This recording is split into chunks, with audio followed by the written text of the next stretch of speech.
உபத்திரவங்கள்ல உயிரை விட இயேசு அதிகமாக நேசிக்கும். சிலுவையை சுமந்து தான் உங்களை என்னைய நேச்சார். சிலுவையில் போய் ஜீவனை கொடுத்து தான் உங்களை என்னை அன்பு கூர்ந்தார். அப்போ உங்ககிட்ட ஏங்கிட்ட நான் எப்படி உனக்காக ஓம் பாரத்தை சுமந்து சிலுவையில் போய் மறிச்சேனோ, என்ன பின்பற்றுவதற்கு உனக்கு வரக்கூடிய பாடுகளை சிலுவையை நீ சுமக்கிறவனா இருக்கணும்.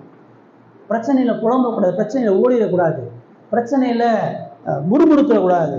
உபத்திரவங்கள் பாடுகளில் தொடர்ந்து தேவனை தேடுகிறவனா, இயேசுவை நேசிக்கிறதுலையும் இயேசுவை ஆராதிக்கிறதுலையும் இயேசுவை பின்பற்றி வரக்கூடிய எல்லா தடைகளையும் கடந்து அவரை பின்பற்றி போகணும்.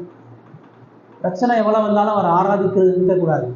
பிரச்சனை எவ்வளோ வந்தாலும் வேதம் வாசிக்கிறது நிறுத்தக்கூடாது. பிரச்சனை எவ்வளோ வந்தாலும் ஜெபிக்கிறது நிறுத்தக்கூடாது. பிரச்சனை எவ்வளோ வந்தாலும் சுவிசேஷம் சொல்றதை நிறுத்தக்கூடாது. பிரச்சனை எவ்வளோ வந்தாலும் கடவுளுக்கு செய்ய வேண்டிய ஆவிக்குரிய கடமைகள் நிறுத்தக்கூடாது.